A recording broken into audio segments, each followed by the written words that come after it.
Praise the Lord. ഈശോനാഥനും പരിശുദ്ധ അമ്മയ്ക്കും കോടാനുകോടി നന്ദി പറയുന്നു. എൻ്റെ പേര് ജെറി. ഞങ്ങൾ വരുന്നത് തൃശ്ശൂരിൽ നിന്നാണ്. ഞങ്ങൾ സെറ്റിൽ ചെയ്തിട്ടുള്ളത് ദുബായിലാണ്. ഞങ്ങളുടെ മകനെ പരിശുദ്ധ അമ്മ ഈശോയിൽ നിന്ന് നൽകിയ സൗഖ്യത്തിന് നന്ദി പറയാനാണ്. മകൻ പ്രീമെച്യൂറായിട്ട് ജനിച്ച മകനായിരുന്നു. 8ാം മാസത്തിൽ സ്റ്റാർട്ടിങ്ങിൽ ജനിച്ചു. 1.5 കിലോ ആയിരുന്നു അവൻ്റെ വെയിറ്റ്. അത് കഴിഞ്ഞിട്ട് അവനെ 1 മാസത്തോളം ICUവിലായിരുന്നു. ICUവിൽ കിടക്കുമ്പോൾ ഡോക്ടേഴ്സ് പറഞ്ഞു ചാൻസ് ഉണ്ണീനെ കിട്ടാനായിട്ട് വളരെ കുറവാണ്. കാരണം എന്ന് വെച്ചാൽ അവനില്ലാത്ത കോംപ്ലിക്കേഷൻസ് ഉണ്ടായിരുന്നില്ല. എല്ലാ തരത്തിലുള്ള അസുഖങ്ങളും അവനുണ്ടായിരുന്നു. എസ്പെഷ്യലി അവന് ഫിക്സ് വരുന്ന അസുഖം വളരെ കൂടുതലായിരുന്നു. ICUവിൽ വെച്ചിട്ട് തന്നെ അവന് 3-4 തവണ ഫിക്സ് വന്നിരുന്നു. അപ്പോൾ ഡോക്ടേഴ്സ് വിശദമായിട്ട് പരിശോധിച്ചപ്പോൾ അവൻ്റെ ബ്രെയിനിൽ ലെഫ്റ്റ് സൈഡിൽ ഡാമേജ് ഉണ്ടെന്ന് പറഞ്ഞു. ആ ഡാമേജിൽ നിന്നാണ് ഈ അസുഖം വരുന്നതെന്ന് പറഞ്ഞു. 1 മാസത്തിന് ശേഷം അവനെ ഞങ്ങളുടെ കൈകളിലേക്ക് ഡോക്ടേഴ്സ് തന്നു. അത് കഴിഞ്ഞ് അവർ പറഞ്ഞത് ക്രമേണ അവൻ വലുതാവുന്നതനുസരിച്ചിട്ട് ഈ ഫിക്സിൻ്റെ അസുഖം മാറിപ്പോകും എന്നായിരുന്നു. പക്ഷേ അത് നേരെ തിരിച്ചായിരുന്നു. 5 വയസ്സ് മുതൽ 5 വയസ്സ് വരെ അവനെ വളരെ തുച്ഛമായിട്ടുള്ള രീതിയിലായിരുന്നു വന്നിരുന്നത്. പക്ഷേ ക്രമേണ 5 വയസ്സ് കഴിഞ്ഞതിന് ശേഷം ദിവസേന 4-5 തവണ ഫിക്സ് വരുന്ന രീതിയിലേക്ക് ആ അസുഖം വളർന്നു. ഞങ്ങൾക്ക് എന്ത് ചെയ്യണമെന്ന് ഒരു പിടുത്തം ഉണ്ടായിരുന്നില്ല. ഒരു ഡോക്ടറിൽ നിന്ന് മറ്റു ഡോക്ടറിലേക്ക് അങ്ങനെയായിരുന്നു ഞങ്ങളുടെ യാത്രകൾ. അത് കഴിഞ്ഞ് ഞങ്ങൾ തൃശ്ശൂരിൽ നിന്ന് കൊച്ചിയിലെ ഒരു ഹോസ്പിറ്റലിലേക്ക് മകനെ കൊണ്ടുപോയി. ഡോക്ടേഴ്സ് സജസ്റ്റ് ചെയ്തത് രാവിലെ 6 ഗുളികയും വൈകിട്ട് 6 ഗുളികയും 12 ഗുളികയാണ് ദിവസം അവൻ കഴിക്കാനായിട്ട് ഡോക്ടേഴ്സ് സജസ്റ്റ് ചെയ്തത്. ഞങ്ങൾക്ക് എന്ത് ചെയ്യണമെന്നറിയാതെ ഞങ്ങൾ എല്ലാ വർഷവും ലീവിന് വരുമ്പോഴും ആകെ ഞങ്ങൾ എന്ത് ചെയ്യണം, ഒരു ഡോക്ടറിൽ നിന്ന് മറ്റു ഡോക്ടറിലേക്ക് പോകുക, അത് മാത്രമായിരുന്നു ഞങ്ങൾക്കുള്ള യാത്ര. അങ്ങനെയായിരിക്കുമ്പോഴാണ് ഞങ്ങൾ കൃപാസനത്തെ പറ്റി അറിഞ്ഞത്. പരിശുദ്ധ അമ്മയുടെ വലിയ ഇടപെടൽ ഇവിടെ നടക്കുന്നുണ്ടെന്നാണ് അറിഞ്ഞത്. അങ്ങനെ ഞങ്ങൾ 2023 ഇവിടെ വന്ന് മകന് വേണ്ടി ഭാര്യ നിജിത ഉടമ്പടി എടുത്തു, പ്രാർത്ഥിച്ചു. ഞങ്ങൾ അച്ഛനെ കണ്ട് കൈവെപ്പ് ശുശ്രൂഷ ചെയ്തു. ഉടമ്പടി തൈലം അതുപോലെ തന്നെ ഉപ്പ് ഇതെല്ലാം കൊണ്ടുപോയി ഞങ്ങൾ ദിവസേന അവന് സ്കൂളിലേക്ക് രാവിലെ പോകുമ്പോൾ അവന് ഉടമ്പടി തൈലം കൈകളിലും കാലുകളിലും നെറ്റിയിലൊക്കെ അവന് പുരട്ടി കൊടുത്ത് പ്രാർത്ഥിച്ചിട്ടാണ് സ്കൂളിലേക്ക് വിടിരുന്നത്. സ്കൂളിൽ നിന്നുള്ളൊരു കോൾ എൻ്റെ ഫോണിലേക്ക് വന്നു കഴിഞ്ഞാൽ എനിക്ക് പേടിയാണ്. കാരണം എന്ന് വെച്ച് കഴിഞ്ഞാൽ അവന് അസുഖം വന്നു, അവൻ വീണു എന്നുള്ള പറഞ്ഞിട്ടുള്ളതായിരിക്കും മിക്കപ്പോഴും ടീച്ചേഴ്സ് വിളിക്കുക. ഒരു ദിവസം എന്തുണ്ടായെന്ന് വെച്ച് കഴിഞ്ഞാൽ രാവിലെ അവൻ അസംബ്ലിക്ക് നിൽക്കുന്ന സമയത്ത് ഏറ്റവും മുകളിൽ കയറി നിൽക്കുകയായിരുന്നു. ഗ്രൗണ്ടിൻ്റെ സ്റ്റെപ്പുകൾ ഉണ്ടായിരുന്നു, അതിൻ്റെ ഏറ്റവും മുകളിലായിരുന്നു നിൽക്കുന്നുണ്ടായിരുന്നത്. ആ അസംബ്ലി നിൽക്കുന്ന സമയത്ത് അവന് ഫിക്സ് വന്നു. ഏറ്റവും മുകളിൽ നിന്ന് അവൻ താഴേക്കാണ് ഫിക്സ് വന്ന് വീണത്. ഈ അവിടെ ഉണ്ടായിരുന്ന അന്യമതസ്ഥപ്പെട്ട ടീച്ചേഴ്സ് എന്നെ വിളിച്ച് പറഞ്ഞത് ഈ കുട്ടിക്ക് എന്തോ വലിയൊരു സംരക്ഷണം ഉണ്ട്. കാരണം എന്ന് വെച്ച് കഴിഞ്ഞാൽ ഒരു 3 നിലയുള്ള ഹൈറ്റിലുള്ള മുകളിൽ നിന്നാണ് മകൻ താഴെ വീണത്. എന്നിട്ട് അവനൊരു പോർല പോലും ഏൽക്കാണ്ട് പരിശുദ്ധ അമ്മയുടെ നീല കാപ്പയിൽ പൊതിഞ്ഞ് അവനെ സംരക്ഷിച്ചു. അപ്പോൾ തന്നെ ഡോക്ടേഴ്സിനെ അവനെ കാണിച്ചു. അവന് കുഴപ്പങ്ങളൊന്നും ഇല്ല എന്ന് പറഞ്ഞു. സാധാരണ മരുന്ന് കഴിക്കുന്ന പോലെ കഴിച്ചാൽ മതി എന്ന് പറഞ്ഞു. അങ്ങനെ തുടർന്ന് ഞങ്ങൾ വീണ്ടും അടുത്ത ലീവിന് വന്നപ്പോൾ അമ്മയുടെ അടുത്ത് വന്ന് ഇവിടെ വന്ന് ഉടമ്പടി പുതുക്കുകയും വീണ്ടും അച്ഛനെ കണ്ട് അച്ഛൻ്റെ കൈവെപ്പ് ശുശ്രൂഷ നടത്തി ഞങ്ങൾ പോവുകയാണ് ചെയ്തത്. പക്ഷെ ഞങ്ങൾക്കൊരു തുടർന്ന് ഡോക്ടേഴ്സ് ഞങ്ങളോട് സജസ്റ്റ് ചെയ്തത് ഒരു ഓപ്പൺ ബ്രെയിൻ സർജറി ചെയ്ത് കഴിഞ്ഞാൽ മകന് ഡെയിലി വരുന്ന 5-6 തവണ വരുന്ന ഫിക്സിനെ നമുക്ക് കുറയ്ക്കാൻ പറ്റുമെന്നാണ് പറഞ്ഞത്. അതും പൂർണ്ണമായിട്ട് നിർത്താൻ പറ്റുമെന്ന് പറഞ്ഞിട്ടില്ല. ആ 5-6 തവണ ഒരു കുട്ടിക്ക് വരുന്ന ഫിക്സിനെ നമുക്ക് 1-2 മാക്സിമം 3 എത്തിക്കാമെന്ന് പറഞ്ഞു. അങ്ങനെ ഞങ്ങൾ പരിശുദ്ധ അമ്മയോട് പ്രാർത്ഥിച്ചതിന് ശേഷം ഇവിടെ വന്ന് അച്ഛൻ്റെ കൈവെപ്പ് ശുശ്രൂഷ ചെയ്ത് കഴിഞ്ഞതിന് ശേഷം കൊച്ചിയിലെ വേറൊരു ഹോസ്പിറ്റലിലേക്ക് മകനെ ഓപ്പൺ ബ്രെയിൻ സർജറി, നമ്മൾ ഹാർട്ട് സർജറി ചെയ്യുന്ന പോലെ ഓപ്പൺ ബ്രെയിൻ സർജറി ആയിരുന്നു മകന് വേണ്ടി ഡോക്ടേഴ്സ് സജസ്റ്റ് ചെയ്ത്. ഞങ്ങൾ പ്രാർത്ഥിച്ച് പരിശുദ്ധ അമ്മയുടെ മധ്യസ്ഥതയിൽ സർജറിക്ക് മകനെ ഞങ്ങൾ ഒരുക്കി. സർജറി കഴിഞ്ഞ് ജനുവരി 3 സർജറി കഴിഞ്ഞത്. ജനുവരി 3 തൊട്ട് ഈ നിമിഷം വരെ പിന്നീട് പരിശുദ്ധ അമ്മയുടെ മധ്യസ്ഥതയിൽ അവന് ഫിക്സ് എന്ന അസുഖം വന്നിട്ടില്ല. കാരണം പരിശുദ്ധ അമ്മയുടെ വലിയ ഇടപെടൽ തന്നെയാണ്. മെഡിക്കൽ സയൻസ് പോലും ഇപ്പോഴും ഞങ്ങളുടെ മകൻ്റെ മുമ്പിലും അതിശയിച്ചിട്ടാണ് നിൽക്കുന്നത്. എങ്ങനെ ഇത് സാധിക്കുന്നു? കാരണം ഡോക്ടേഴ്സ് പറഞ്ഞത് ഈ അസുഖം വരുന്നത് നമുക്ക് കുറയ്ക്കാം എന്ന് മാത്രമേ ഉള്ളൂ, പൂർണ്ണമായി മാറിപ്പോകുമെന്ന് പറഞ്ഞിട്ടില്ല.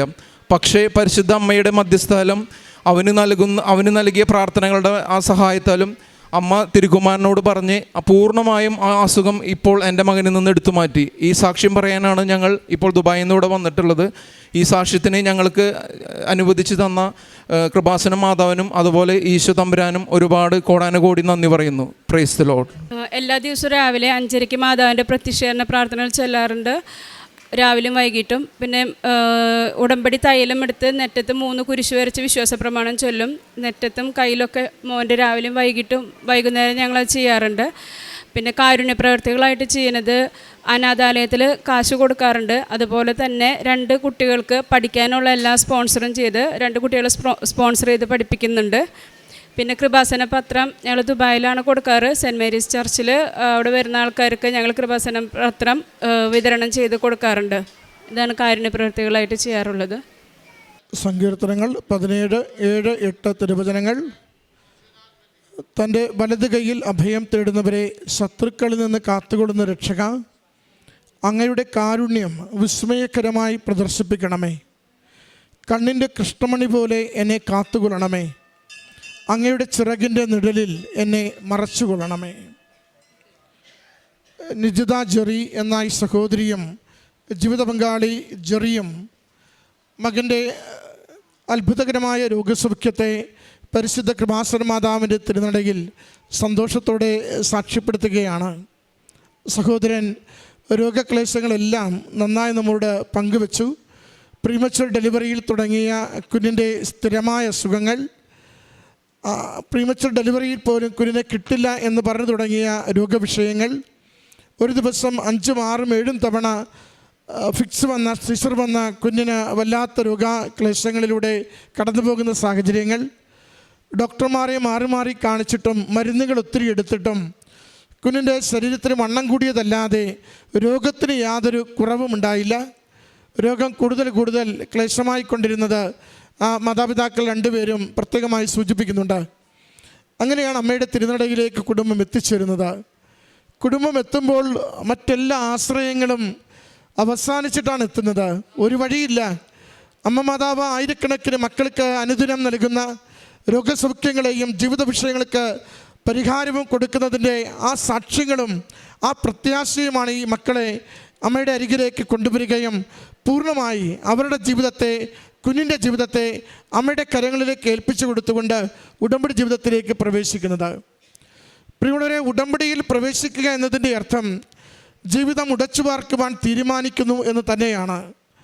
നമ്മുടെ താല്പര്യങ്ങളിൽ നിന്ന്, നമ്മുടെ സന്തോഷങ്ങളിൽ നിന്ന് ദൈവഹിത പ്രകാരം ജീവിതത്തെ ആത്മീയ ബലത്തിൽ ദൈവനാമത്തെ മഹത്വപ്പെടുത്തി മറ്റുള്ളവർക്ക് നന്മ ചെയ്തുകൊണ്ട് ദൈവത്തിൻ്റെ ഉടമസ്ഥതയിൽ ജീവിക്കുമെന്ന് നമ്മൾ ലോകത്തോട് നടത്തുന്ന പ്രഖ്യാപനവും ജീവിതത്തിൻ്റെ ത്യാഗവുമാണ് ഉടമ്പടി എന്നത്. ആ ജീവിതമാണ് ഈ മക്കൾ അന്ന് മുതൽ തുടരുന്നത്. മക്കൾ സാക്ഷ്യകൂടാരത്തിലൊരു കാര്യം സൂചിപ്പിച്ചു. ഞങ്ങൾക്ക് 2 കുഞ്ഞുങ്ങൾ നഷ്ടപ്പെട്ടവരാണ്. ഉടമ്പടി എടുത്തതിന് ശേഷം ഞങ്ങൾക്ക് കിട്ടിയ ബോധ്യം 2 മക്കളുടെ വിദ്യാഭ്യാസം പൂർണ്ണമായി ഏറ്റെടുക്കണമെന്നാണ്. അന്ന് മുതൽ ഇന്ന് വരെയും 2 മക്കളുടെ വിദ്യാഭ്യാസം പൂർണ്ണമായി ഏറ്റെടുത്തുകൊണ്ട് ഞങ്ങളുടെ ജീവിതം കുറച്ചുകൂടി വിശേഷബുദ്ധിയായി എങ്ങനെയൊക്കെ ജീവിക്കുവാനാവും അത് നിർവഹിച്ചുകൊണ്ട് ജീവിക്കുവാൻ അമ്മ മാതാവ് ഞങ്ങളെ ശക്തിപ്പെടുത്തി. പ്രാർത്ഥനയിൽ ഞങ്ങളെ സ്ഥിരതയുള്ളവരാക്കി.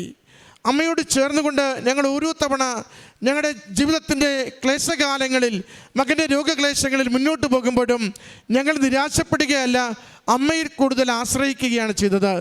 ഉടമ്പടി തൈലം ഒരിക്കൽ പോലും മുടങ്ങാതെ കുഞ്ഞിൻ്റെ നെറ്റിത്തടത്തിൽ 2 കരങ്ങളിലും കാലുകളിലും കുരിശടയാളം വരച്ച് പ്രാർത്ഥിച്ചു കൊണ്ടിരുന്നു. സഹോദരൻ സൂചിപ്പിച്ചു, ഒരു സ്കൂൾ അസംബ്ലിയിൽ ഗാലറിയുടെ ഏറ്റവും മുകളിലത്തെ തട്ടിൽ നിന്നും മകൻ താഴെ വീണ വിഷയം. 3-ാം നിലയുടെ ഉയരമുള്ള ഗാലറി തട്ടിൽ നിന്നാണ്, അവസാനത്തെ നിലയിൽ നിന്നാണ് മോൻ താഴേക്ക് പോരുന്നത്. അത് പോരുമ്പോൾ സംരക്ഷണമുണ്ട്. അതാണ് അതിൻ്റെ പ്രത്യേകത. ഒരു വാചകം സഹോദരനോട് വിട്ടുപോയതാണ്. പോരുമ്പോൾ ആദ്യം വന്നത് മകൻ്റെ ബാഗാണ്. ബാഗ് വന്ന് നിലത്ത് വീണ് അതിൻ്റെ പുറത്ത് മെത്തയിൽ വീണതുപോലെ മകൻ വന്ന് വീണത് കൊണ്ടാണ് പോറൽ പോലും ഏൽക്കാതെ മകൻ സംരക്ഷിക്കപ്പെട്ടത്. അതാണ് സഹോദരൻ പറഞ്ഞത്. എല്ലാവർക്കും അത്ഭുതം. ഇത്രയും മുകളിൽ നിന്നും കുഞ്ഞ് വീണിട്ട് കുഞ്ഞിനൊരു പോറൽ പോലും ഏറ്റില്ല. അമ്മ മാതാവ് ദൂതരുടെ കൈകളിൽ താഴെ ഇറക്കിയതുപോലെ കുഞ്ഞ് വന്ന് ആ ഫിക്സോട് കൂടി വീഴുകയാണ്. പ്രിയമുള്ളവരെ, ഡോക്ടർമാർ പറഞ്ഞു വേണമെങ്കിൽ നമുക്ക് എണ്ണം കുറയ്ക്കാനായിട്ട് ചെയ്തു നോക്കാം. ഒരു പ്രതീക്ഷയില്ലാതെ എങ്കിലും ഒരു പരീക്ഷണം എന്നതുപോലെയാണ് കുഞ്ഞിനെ ഓപ്പൺ ബ്രെയിൻ സർജറിയിലേക്ക് പോകുന്നത്. കുടുംബവും ആ എണ്ണം 5-6 തവണ സീഷർ വരുന്നത് 1, 2 ആയാൽ അത്രയും കണ്ടുകൊണ്ടിരുന്നാൽ മതിയല്ലോ. കുഞ്ഞ് അത്രയും ക്ലേശം അനുഭവിച്ചാൽ മതിയല്ലോ, അതുകൊണ്ടാണ് മനസ്സില്ലാ മനസ്സോടെ എങ്കിൽ അതാകുമെങ്കിൽ ആകട്ടെ എന്ന് കരുതി ആ ഓപ്പറേഷന് പോകുന്നത്. സഹോദരൻ പറഞ്ഞു, ഓരോ തവണ അവധിക്ക് വരുമ്പോഴും എൻ്റെ കുഞ്ഞുമായി എനിക്ക് ഏറ്റവും വിശ്വാസമുള്ള ശരണപ്പെടുന്ന ജോസഫ് അച്ഛൻ്റെ അരികിൽ വന്ന് കുഞ്ഞിനെ കൊടുത്തുകൊണ്ട് അച്ഛൻ്റെ കൈവപ്പ് ശുശ്രൂഷയിൽ അമ്മ മാതാവിൻ്റെ സംരക്ഷണം തേടി പ്രാർത്ഥിച്ചു കൊണ്ടിരുന്നത്. ഓപ്പറേഷന് മുമ്പും അച്ഛനെ വന്ന് കണ്ട് അച്ഛനോട് കാര്യം പറഞ്ഞ് കൈവപ്പ് ശുശ്രൂഷയ്ക്ക് ശേഷമാണ് തിയേറ്ററിൽ കയറുന്നത്. മകനിന്ന് ഈ ആരോഗ്യത്തോടു കൂടി ഈ എൽത്താരയിൽ നിൽപ്പുണ്ട്. 6 മാസം കഴിഞ്ഞു. ഇന്ന് വരെയും ഒരിക്കൽ പോലും സീഷർ വരാതെ, ഫിക്സ് വരാതെ ആരോഗ്യത്തോടെ ഈ കുഞ്ഞ് ഈ എൽത്താരയിൽ നിൽക്കുമ്പോൾ ചികിത്സിച്ച ഡോക്ടർമാർ, മകനെ കണ്ടിരുന്ന വ്യക്തികൾ ഓരോരുത്തരും, പഠിപ്പിച്ച സ്കൂളിൽ എല്ലാവരും പറയുന്നു ഇതെന്തൊരു മിറക്കിളാണ്, ഇങ്ങനെ കിട്ടുമെന്ന് ഞങ്ങൾ പോലും വിചാരിച്ചതല്ലെന്ന്. പ്രിയമുള്ളവരെ, അമ്മ മാതാവിന് അസാധ്യമായ ഒന്നുമില്ല.